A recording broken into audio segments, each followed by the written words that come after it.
Ya, shalom saudara-saudariku yang dikasihi Tuhan.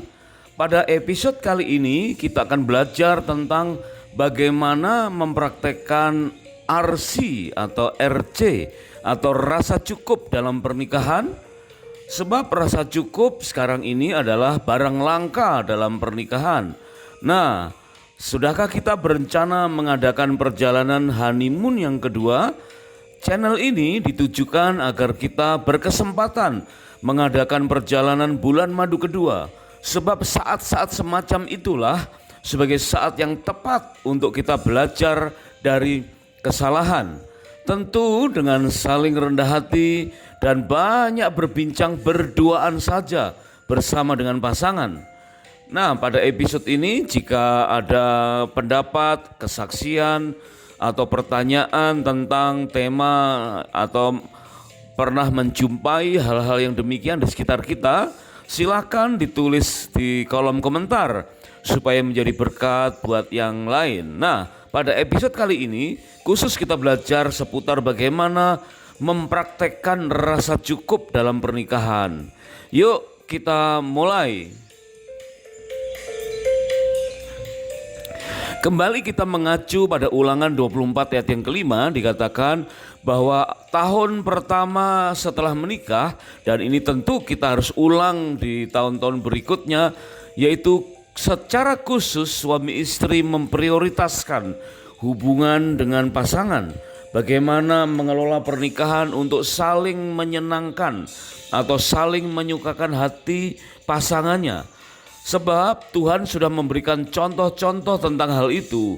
Contohnya di dalam Kejadian pasal yang ketiga ayat yang ke-21, di mana setelah Adam dan Hawa jatuh dalam dosa, dan tentu kita tahu akhirnya mereka mengalami pertobatan yang serius dan Tuhan mengampuni. Kemudian di dalam Kejadian 3 ayat 21 itu firman Tuhan mengatakan, Tuhan Allah membuat jubah kulit atau pakaian dari kulit binatang untuk Adam dan untuk istrinya, lalu mengenakannya kepada mereka.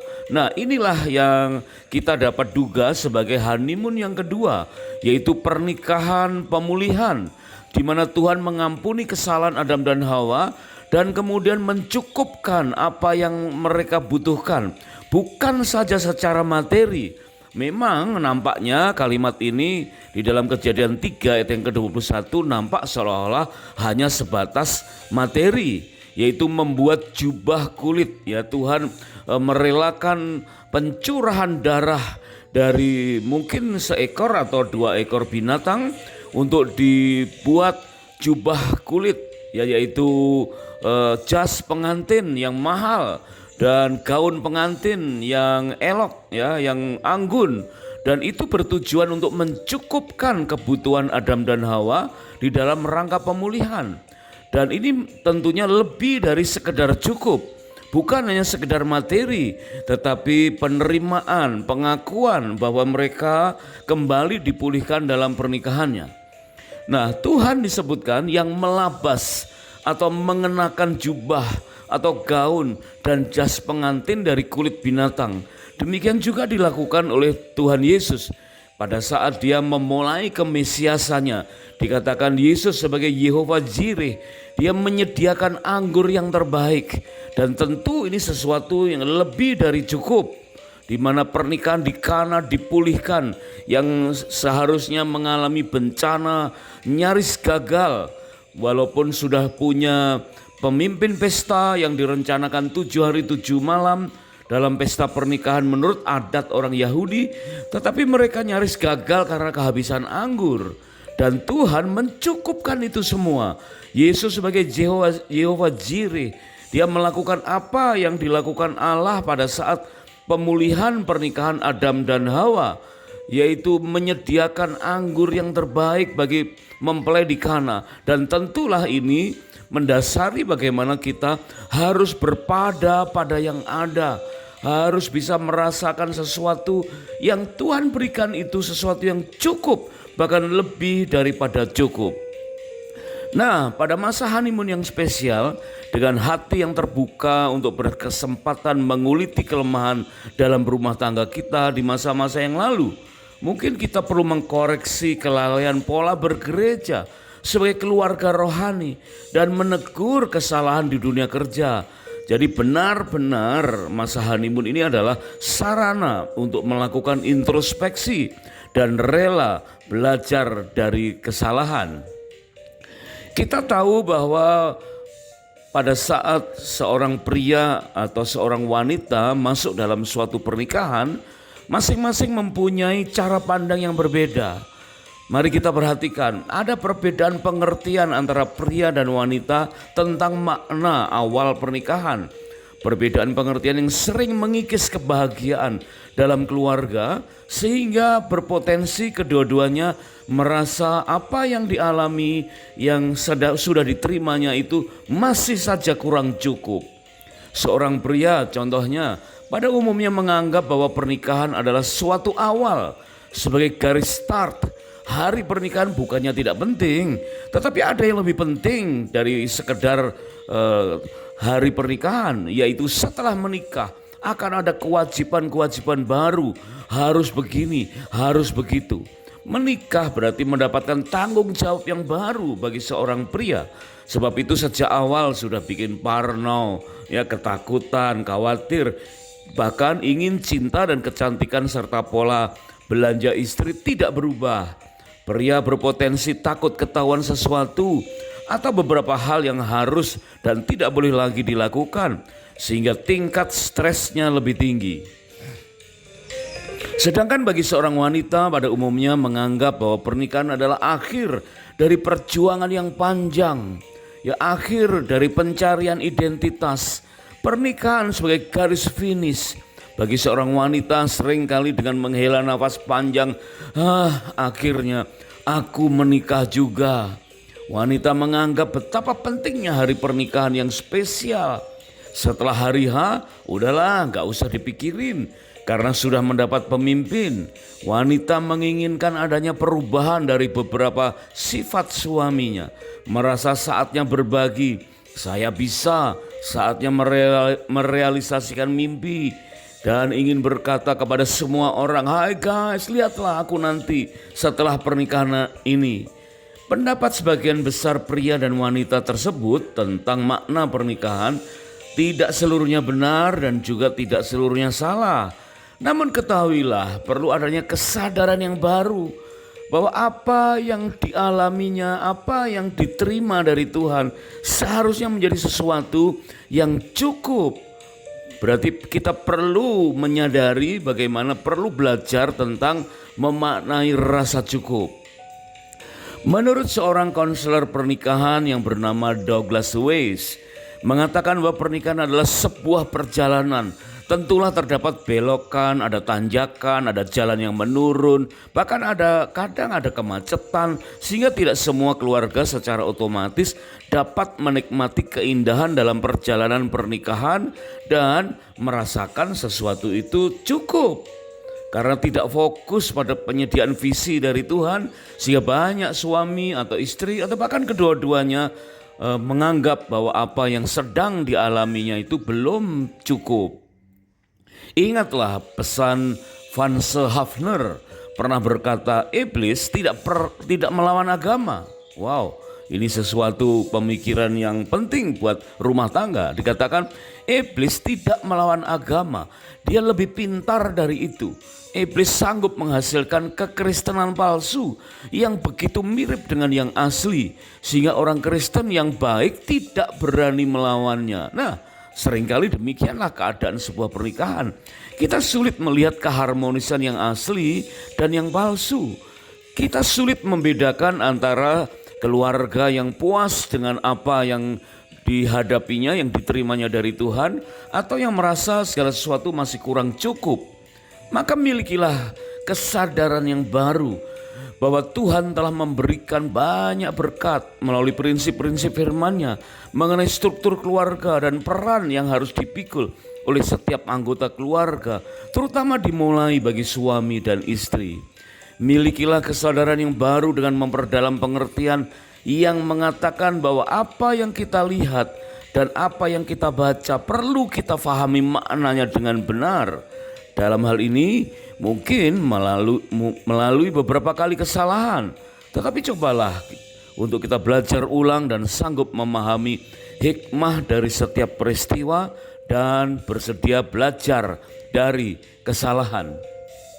Kita juga dapat belajar dari Miles Monroe yang mengatakan bahwa ada beberapa alasan yang tidak sehat untuk menikah pada kebanyakan pasangan masa kini. Antara lain adalah menikah karena sering jengkel terhadap orang tua, sebagai ekspresi pemberontakan, ingin melarikan diri dari rumah, gambar diri yang negatif, menikah untuk mengatasi kekecewaan, misalnya karena ditinggal mantan kekasih dan cepat-cepat mendapatkan kekasih yang baru dan buru-buru menikah. Disebut sebagai menikah dengan alasan yang tidak sehat jika menikah karena takut ketinggalan sendirian. Sebab teman sebaya sebagian besar sudah menikah, takut akan kemandirian atau kesepian, takut melukai orang lain atau pasangan sehingga menikah sebagai balas jasa, menjadi ahli terapi atau sebagai konselor bagi pasangan, atau karena sudah berhubungan seks sebelum menikah. Itu adalah beberapa alasan yang tidak sehat. Nah, biarlah kita timbul kesadaran yang baru dan milikilah kesadaran itu secara bersama-sama. Kita tahu bahwa suami istri perlu menyatukan hubungan mulai dari eyes to eyes, cara pandang ya yang sama, mouth to mouth, yaitu cara berbicara atau berkata-kata dengan artikulasi yang sudah disepakati, head to head, cara berpikir yang sama, heart to heart, apa yang dipikirkan dalam hati menjadi perasaan bersama. Dan puncaknya adalah faith to faith, memiliki iman yang sama, supaya apa yang dialami, apa yang diterima dari Tuhan menjadi sesuatu yang dirasakan cukup. Dan hubungan-hubungan dengan suami, antara suami dengan istri merupakan sesuatu yang menyatu sehingga tidak akan goyah oleh hal-hal apapun. Perhatikan sebagaimana sebuah rumah yang dibangun di atas dasar fondasi yang kuat, bukan di atas pasir yang mudah hancur atau bergeser oleh adanya hujan, tetapi fondasi yang kuat yang membuat setiap suami dan setiap istri masing-masing mempunyai pemahaman yang sama tentang arti atau makna rasa cukup. Nah, bulan madu atau honeymoon yang kita lakukan beberapa kali, yang kita sebut sebagai bulan madu kedua, berapa kalikah ya, mau kapan saja, merupakan suatu keharusan, bukan sekedar pilihan. Karena kita tahu bahwa untuk menyamakan pikiran, perasaan ya, dan bahkan perbuatan ya, terutama cara pandang dan mempraktekkan cara pandang itu perlu kesepakatan demi kesepakatan berulang-ulang. Setiap persoalan perlu disepakati lagi, setiap persoalan perlu kesepakatan baru lagi. Dan itu merupakan cara untuk meletakkan satu fondasi yang kuat, yaitu batu karang.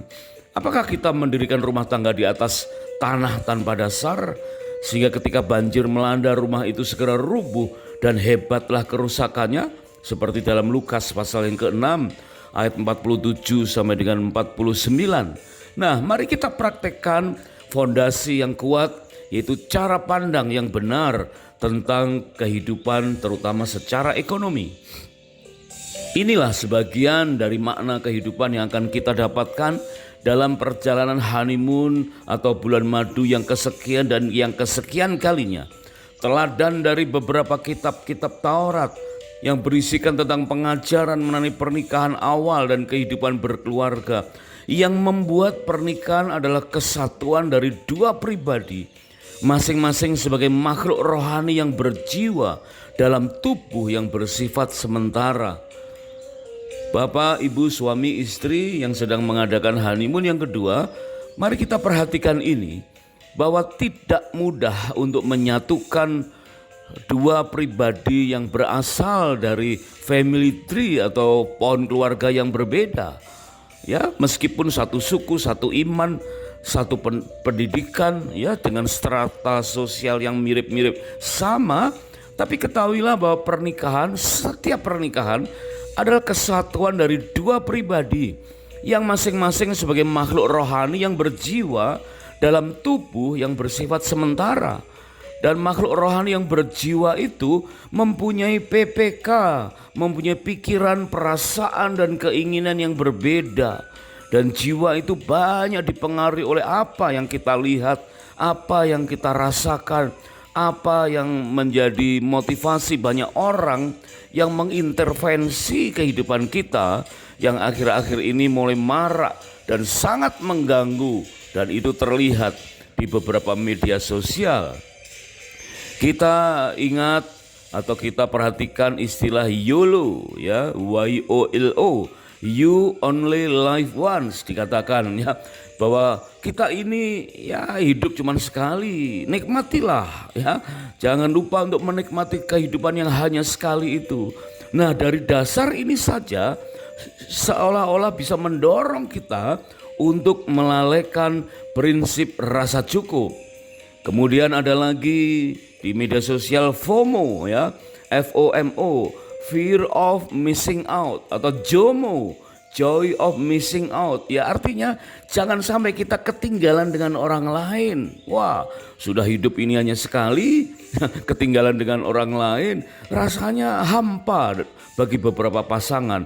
Tetapi ingatlah ya, bahwa firman Tuhan memberikan norma-norma, rambu-rambu terperinci, namun kadang singkat, kadang padat, dengan norma-norma rohani yang sesuai dengan keselarasan di zaman ini. Contohnya melalui cara pandang Musa, kita akan belajar tentang komitmen yang harus dilakukan. Terdapat banyak keteladanan dan cara pandang. Melalui cara pandang Yusuf, kita juga akan belajar tentang rapture masa kini, sesuai dengan aktualisasi zaman sekarang, dan bagaimana kita sanggup memahami bahwa Tuhanlah perencana kebaikan. Apabila cara pandang Yusuf dan cara pandang Musa ini digabungkan dan diterjemahkan dalam kehidupan modern pasca pandemi, maka kita akan mendapatkan berbagai sudut pandang yang indah, yang kuat, yang kokoh. Dan kita sanggup memahami bahwa kita boleh merencanakan banyak hal, namun dari kenyataan yang ada, sekalipun nampak tidak begitu baik, selalu ada hikmah kebaikan Tuhan di dalamnya. Belajar tentang cara pandang kita dapat menyimak dari apa yang terjadi di kalangan gereja menjelang berakhirnya pandemi. Aduh, banyak gereja yang sudah mulai kurang begitu serius untuk memelihara kehidupan rohani jemaatnya. Banyak rumah tangga yang mengalami kegalauan, ya, merasa kurang bertumbuh, kurang diperhatikan. Ya, itu semua dialami semua agama tentunya.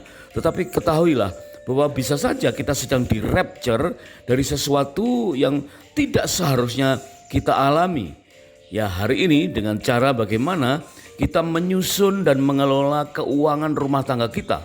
Dan ini harus difahami bersama-sama, ya antara suami, ya antara istri. Suami dan istri harus mempunyai parameter yang sama, cara pandang yang sama, meskipun berlatar belakang ya dengan strata ekonomi yang berbeda-beda. Ada satu contoh bagaimana menyusun anggaran keuangan, yaitu cash flow rumah tangga. Ya, kita bisa lihat dalam layar ini contoh anggaran keluarga. Ambil saja nama Bapak Andreas. Ya, ini tentu bukan nama sebenarnya ya. Dalam kondisi belum mempunyai anak. Jadi sepasang suami istri dengan penghasilan suami sekian, kemudian gaji istri sekian.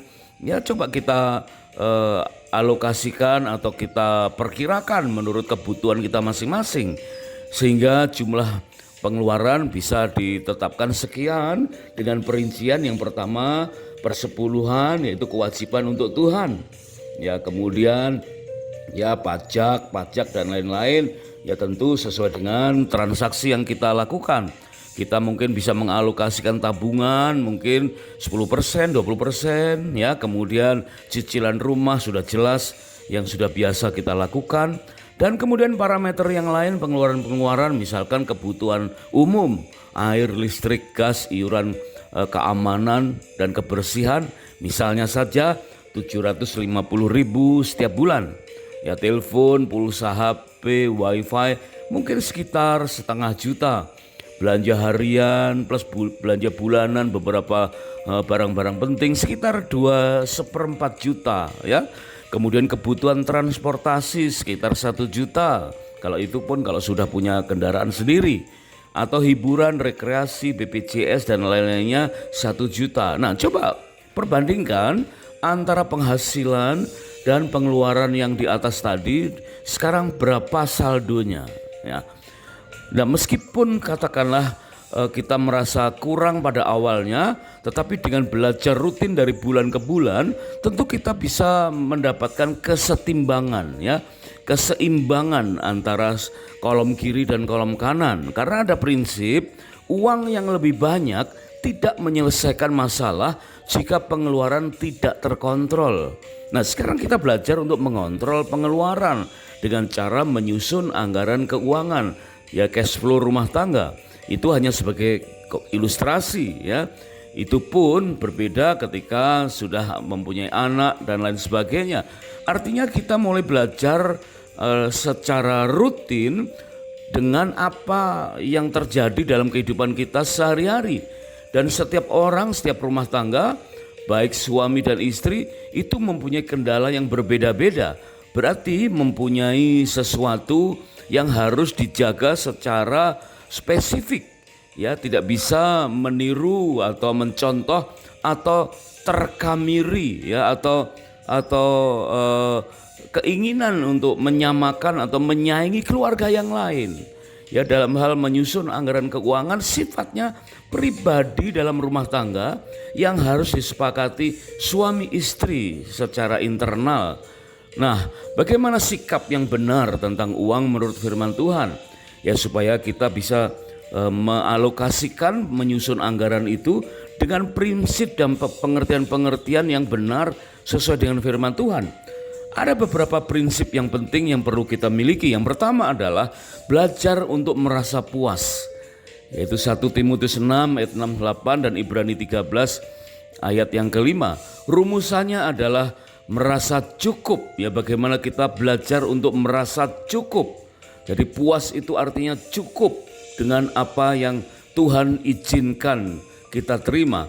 Di dalam 1 Timotius 6 ayat yang ke-6 dikatakan memang ibadah itu kalau disertai rasa cukup memberi keuntungan besar, sebab kita tidak membawa sesuatu apa ke dalam dunia dan kita pun tidak dapat membawa apa-apa keluar.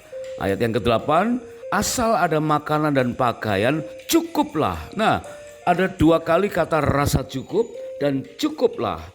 Kemudian ayat yang ke-9 mengingatkan kita jika kita kurang peka dengan rasa cukup dan cukuplah ya, dari ayat yang ke-7 dan ayat yang ke-6 dan ayat yang ke-8 tadi, maka ayat yang ke-9 menegur kita, dikatakan tetapi mereka yang ingin kaya terjatuh ke dalam pencobaan, ke dalam jerat dan ke dalam berbagai-bagai nafsu yang hampa dan yang mencelakakan, yang menenggelamkan manusia ke dalam keruntuhan dan kebinasaan. Ayat 10, karena akar segala kejahatan ialah cinta uang, sebab oleh memburu uanglah beberapa orang telah menyimpang dari iman dan menyiksa dirinya dengan berbagai-bagai duka. Nah, ada 2 kali kata rasa cukup dan cukuplah, dan kemudian Tuhan mengingatkan mereka yang ingin kaya terjatuh ke dalam berbagai-bagai persoalan. Nah, kenapa ingin kaya ini menjadi sesuatu yang fatal? Dalam keadaan kaya itu oke, boleh. Dalam keadaan diberkati itu boleh, apalagi diberkati untuk menjadi berkat. Tetapi kata ingin kaya ini mengandung makna seseorang yang mengintertain keinginannya dengan kekayaan. Ya, orang yang merasa cukup memuaskan keinginannya dengan standar-standar kekayaan. Sebab itu ayat 10 dikatakan akar segala kejahatan ialah cinta uang. Orang yang ingin kaya cenderung cinta uang, dan di situ menghilangkan atau mengikis perasaan rasa cukup, dan sulit untuk memberi makna cukuplah itu semua. Ini sesuatu yang perlu kita rubah dalam kehidupan berkeluarga.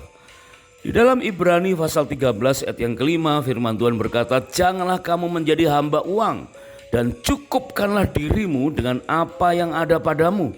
Nah, di sini timbullah satu moto, yaitu kita berpada pada yang ada, ya. Karena kalimatnya cukupkanlah dirimu dengan apa yang ada padamu.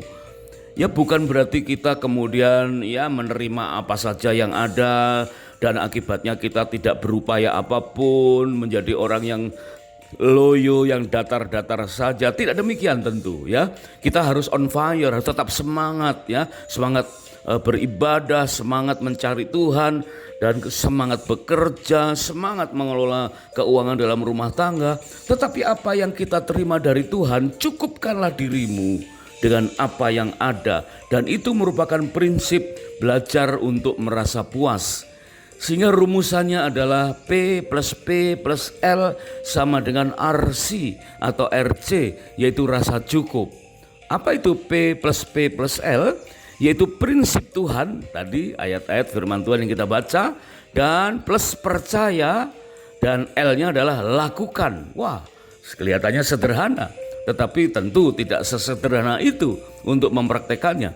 Perlu kesatuan tekad antara suami dan istri untuk bersama-sama P plus L, sehingga bersama-sama RC, rasa cukup, ya. Sama-sama suami dan istri memahami prinsip Tuhan, sama-sama memiliki iman percaya dengan kadar yang sama, dan sama-sama melakukan prinsip itu, maka timbullah rasa cukup. Wah, luar biasa, ya.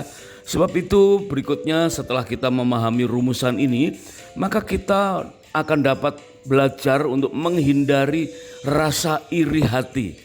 Di dalam Mazmur 37 dan pasal 73 itu dua pasal yang mengungkap bagaimana seringkali kita iri dengan orang yang berdosa. Nampak orang-orang berbuat dosa tetapi gemuk, aman, baik-baik saja, sehingga kita akhirnya iri hati, ya. Dan kita harus bisa belajar untuk menghindari rasa iri hati itu. Yang ketiga, jangan menentukan gaya hidup kita dengan membandingkannya dengan orang lain. Jadi abaikan apa itu FOMO, YOLO, ya. Dan kemudian keempat, berdoalah minta tuntunan Tuhan untuk mengelola uang bagi kemuliaannya. Karena kekuatan kita bukan dari kepandaian atau pengalaman kita, tetapi kekuatan kita, hikmat kita berasal dari Tuhan. Kemudian yang kelima, berusahalah hidup sederhana. Artinya bagaimana dari bulan ke bulan setelah kita perhatikan catatan kita, ya, setelah pikiran kita disatukan, maka bersama-sama kita hidup sederhana, artinya di bawah standar kemampuan kita, ya. Meskipun standar kemampuannya naik, tetapi hidup kita, pola hidup kita tetap di bawah standar kemampuan. Jangan melampaui kemampuan kita, maka itulah yang membuat kita tidak bisa merasakan rasa cukup. Kemudian yang keenam, sejumlah uang yang banyak tanpa kendali Allah akan berakhir dengan sia-sia. Di dalam Pengkhotbah pasal 12 ayat yang ke-8 dan Markus 8 ayat yang 36. Biarlah kita mengutamakan kendali Tuhan dari hari ke hari. Jika memungkinkan, setiap pagi kita mengutarakan kepada Tuhan agar Tuhan mengendalikan keputusan-keputusan keuangan kita sepanjang hari ini.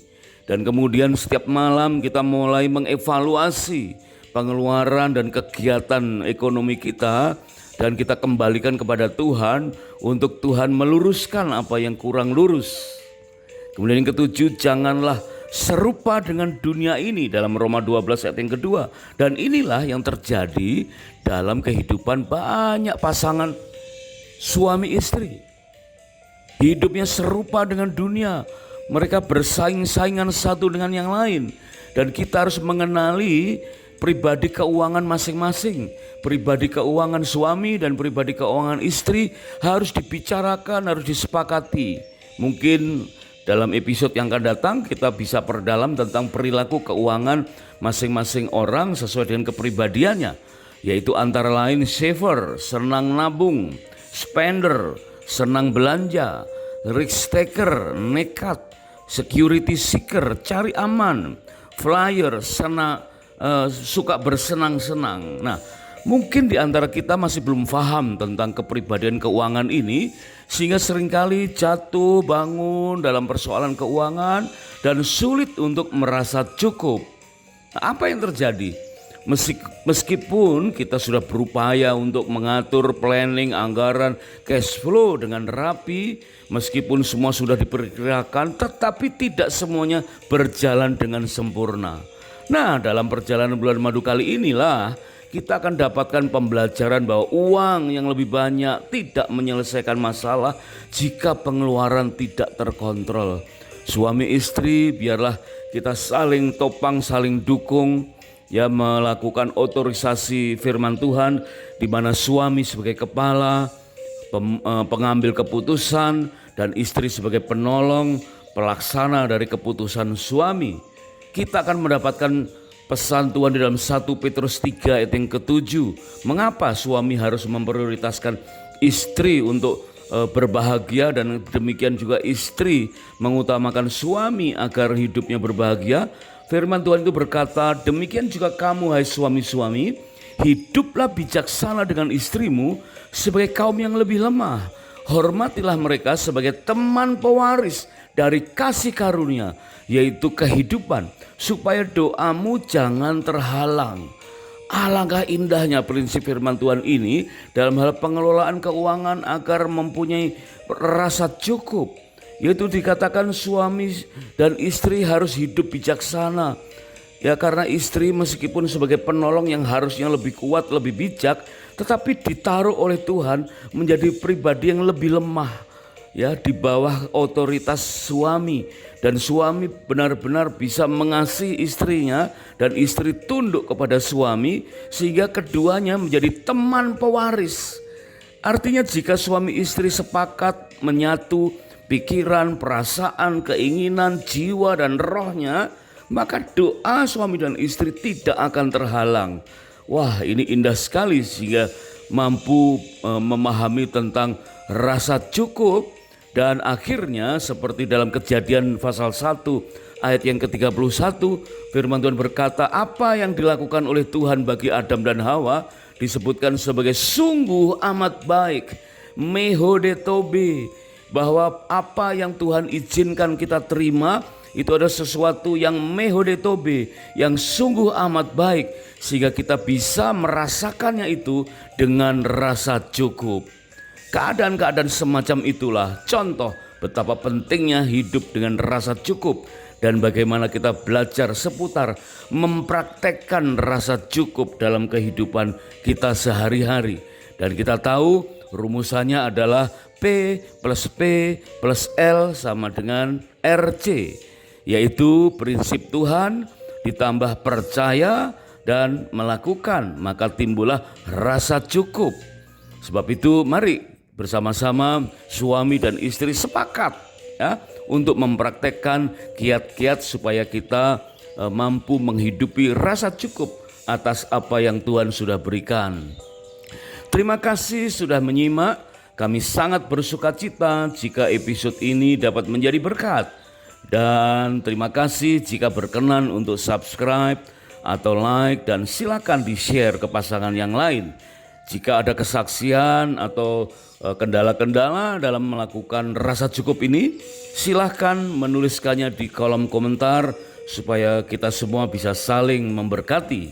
Sampai jumpa pada episode berikutnya, dan kiranya Tuhan memberkati rumah tangga dan pernikahan kita dengan berlimpah-limpah-limpah. God bless.